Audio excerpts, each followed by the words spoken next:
Thanks very much for staying with us. Time now for Eye on Africa with me, Georgia Calvin-Smith. Tonight, there's sadness and fury in Guinea in the wake of a fatal stampede in which 56 people were killed. Thousands of panicked spectators tried to rush out of the stadium in Nzérékoré. Also, talks on stopping the desertification around the world start in Saudi Arabia.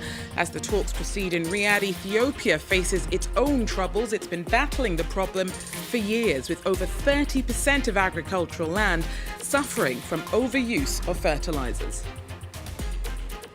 And globally, connectivity is crucial to so many established and growing economies. Africa's telecoms industry operates in a complex, active and challenging space.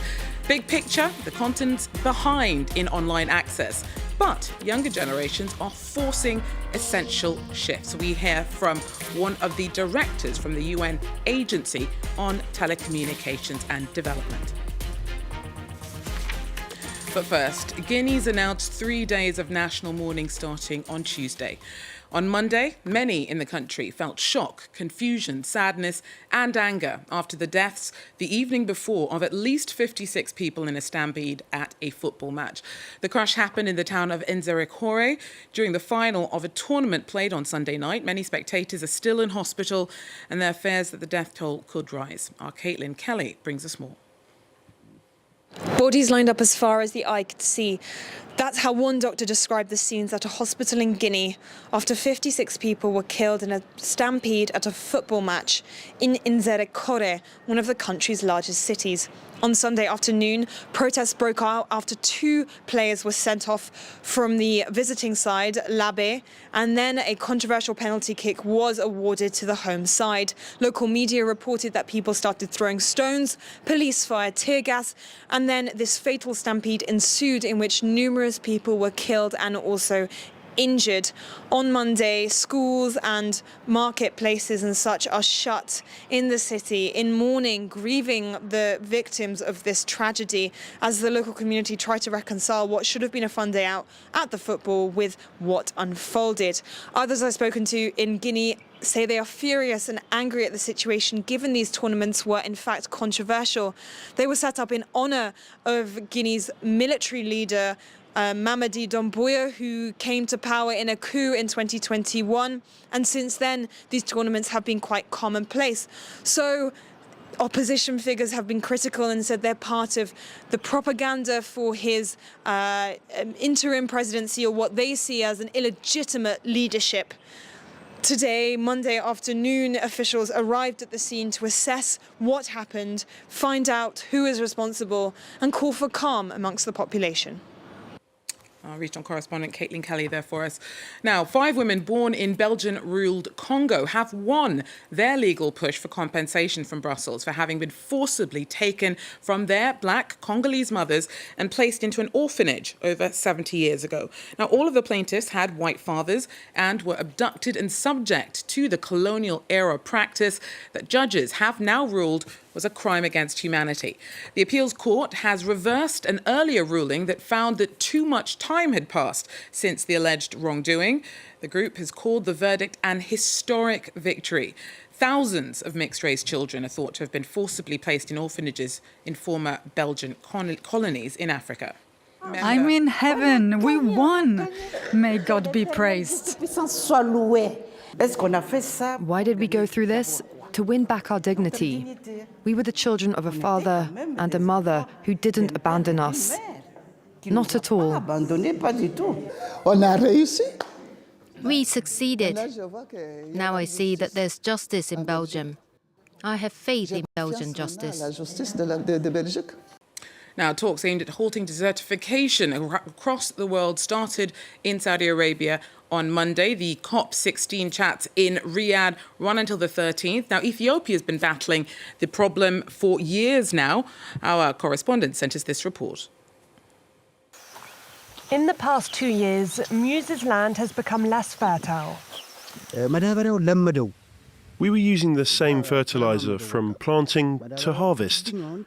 At first, it worked. The plants grew strong.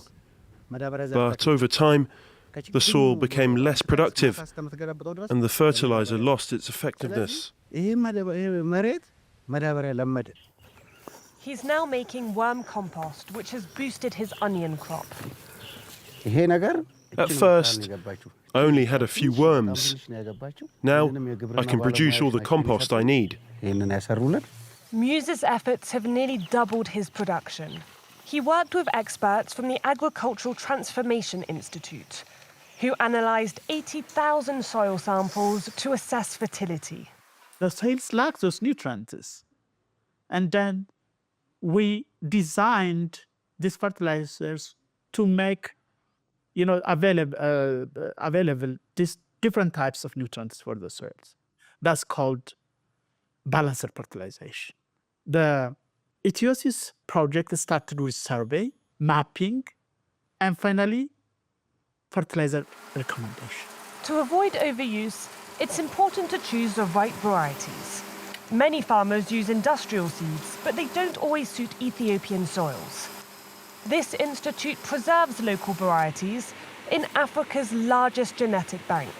Ethiopia has a very huge diversity of these crop varieties, which are having a great potential, especially in terms of resistance or resilience to climate change. And many of them are drought tolerant.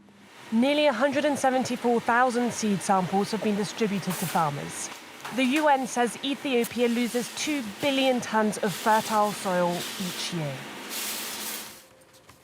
Now, US President Joe Biden's finally making his long-promised visit to the continent, the outgoing leader's first visit to sub-Saharan Africa, as President saw him head to Angola on Monday after a brief fueling stop in Cape Verde.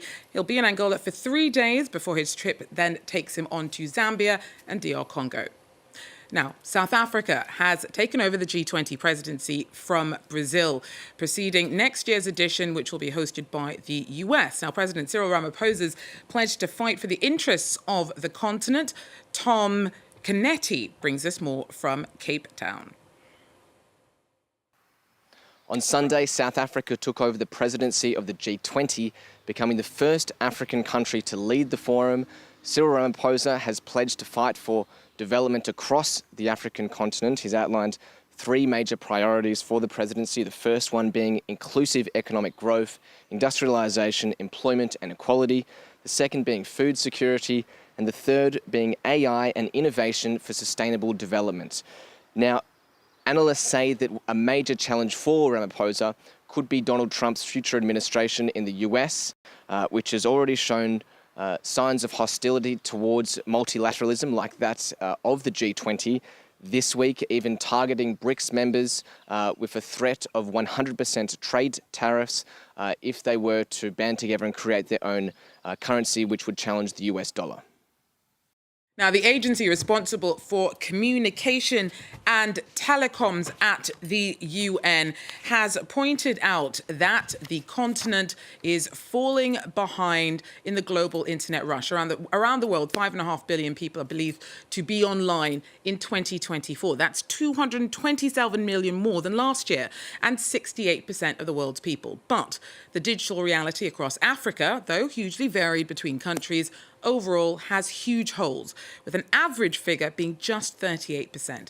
Now, Cosmos Luckison Zava, as well as being the man with the coolest name I've encountered, is also the director of the Telecommunications Development Bureau at the ITU. He helps set out the landscape for us.